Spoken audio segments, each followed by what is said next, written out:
ఆ పార్టీ ఓడిస్తే ఆడళ్ళ మెడల పుస్తలు గుంజుకుంటారు, ఈ పార్టీ వస్తే మత కల్లోలో పెడతారని వాళ్ళు అంటారు. సిగ్గు శరం ఉండాలి ఇటువంటి రాజకీయం చేయడానికి.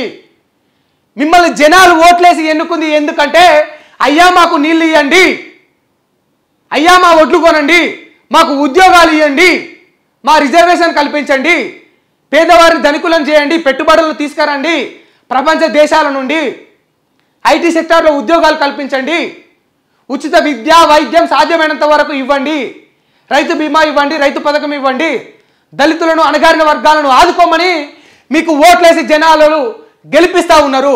తాలిబొట్ల గురించి ఆడవాళ్ళ పుస్తల గురించి మాట్లాడాల్సిన కర్మ ఏం పట్టింది వీళ్ళకు? అంత హీనంగా ఇంత దౌర్భాగ్యంగా అంత దిగజారిపోయి రాజకీయం చేయాలా? బుద్ధి ఉండాలి, కనీసం కామన్ సెన్స్ ఉండాలా. ఒక రాష్ట్ర ముఖ్యమంత్రి ఏమో బొంద గురించి మాట్లాడతాడు, కాష్టాల గురించి మాట్లాడతారు. ఈ దేశ ప్రధాని ఏమో ఆడవాళ్ళ పుస్తల గురించి మాట్లాడతారు. మీరు చూసిండ్రా కాంగ్రెస్ వాళ్ళు వచ్చి ఆడవాళ్ళ మెడల పుస్తలు గుంజుకోగా నరేంద్ర మోదీ గారు చూసిండ్రా? అంతో అయితే మీరన్న బుల్డోజర్లు పెట్టి ఈ ఇల్లులు కూలగొట్టిండ్రు, పేదవాళ్ళ ఇల్లు కూలగొట్టిండ్రు, ముస్లింల ఇల్లు కూలగొట్టిండ్రు. ఆడవాళ్ళ పుస్తల గురించి మాట్లాడే ముందు కొంచెం ఆలోచన చేయాలా, సిగ్గు అనిపించాలా, బుద్ధి అనిపించాలా. మన హిందూ ధర్మం ప్రకారం ఒక భర్త తన భార్య మెడలో కట్టే పుస్తల తాడుకు అనేది ఎంతో ప్రాధాన్యత ఉంటుంది, దాని వెనుక ఎంతో చరిత్ర ఉన్నది. అటువంటి మంగళసూత్రం పైన మీరు మీ నోటికి వచ్చినట్టు బుద్ధి లేకుండా మాట్లాడడం అనేది అది ముమ్మాడికి తప్పు. ఆడవాళ్ళ గౌరవాన్ని మీరు తగ్గించినట్టు, వారు గుంజుకోవడం ముచ్చట పక్కన పెడితే అది దేవుడెరుగు, కానీ మీరు వాళ్ళ మానానికి నష్టం చేసినట్టే. బుద్ధి అనిపించాలా. దేశ ప్రధానమంత్రి అయ్యిండి కూడా ఇటువంటి వ్యాఖ్యలు చేయడం సరైనదేనా? ఆడవాళ్ళ పుస్తల గురించి మాట్లాడతారా? ఇదేమి రాజకీయం? మిమ్మల్ని ఎన్నుకున్నది ఇందుకేనా? ఇటువంటి విధంగా వ్యవహరించకూడదు. ప్రజాస్వామ్యాన్ని మీరు కూనీ చేయొద్దు.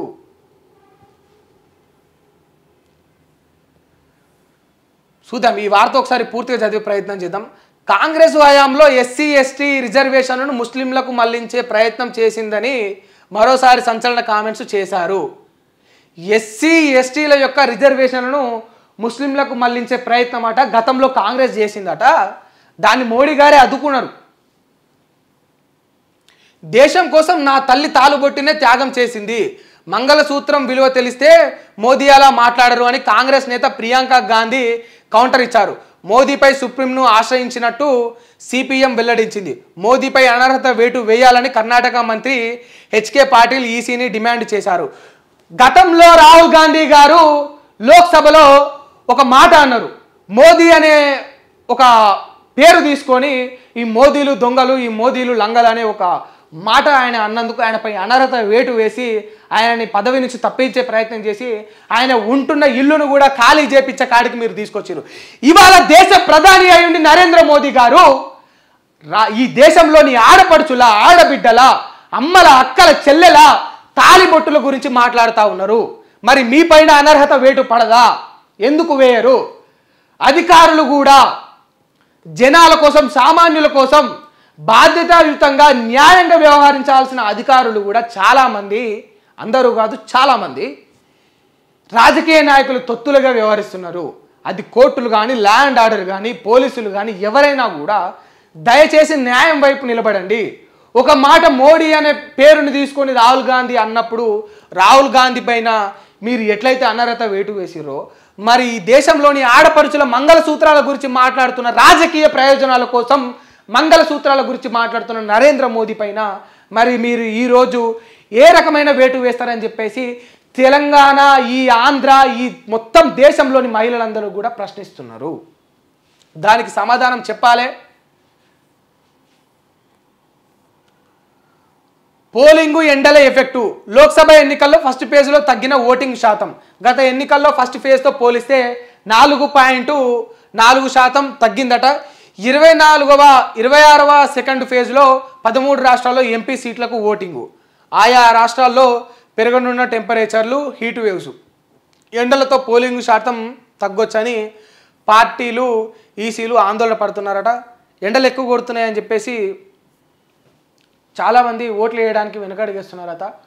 మనం ఎండ కొడుతుంటే ఛాయ్ తాగడానికి పోతాం, బిర్యానీ తినడానికి పోతాం, బీర్ తెచ్చుకోనికి పోతాం, లేకపోతే దోస్తుగాని కలవడానికి పోతాం, లేకపోతే ఓ కిలోమీటర్ 2 కిలోమీటర్లు ఏదైనా అవసరం ఉంటే నడవనీకి పోతాం, అమ్మలక్కల ముచ్చట్లకు పోతాం. దయచేసి ఇవన్నీ మిమ్మల్ని తక్కువ చేస్తున్నట్టు చెప్పడం కాదు, కానీ వాటికంటే కూడా మనకు ఓటు అనేది చాలా ముఖ్యమైంది.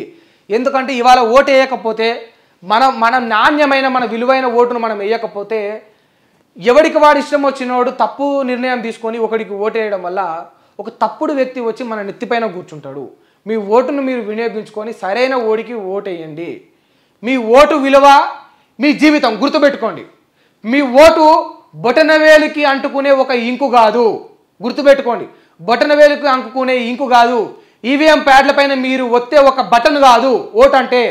ఓటు అంటే మీ జీవితం, ఓటు అంటే మీ నిండు ప్రాణం, ఓటు అంటే మీ మానం, మీ ప్రాణం, మీ భవిష్యత్తు, మీ బ్రతుకు, మీ విద్య, మీ వైద్యం అన్నీ గుర్తుపెట్టుకోండి.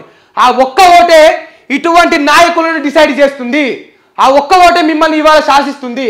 నాకెందుకులే అని ఓటు మీరు ఇంట్లో కూర్చుంటే ఎవడు పడితే వాడొచ్చి గద్దెనెక్కుతాడు, మన నెత్తినెక్కుతాడు, మనని పాతాళానికి తొక్కుతాడు.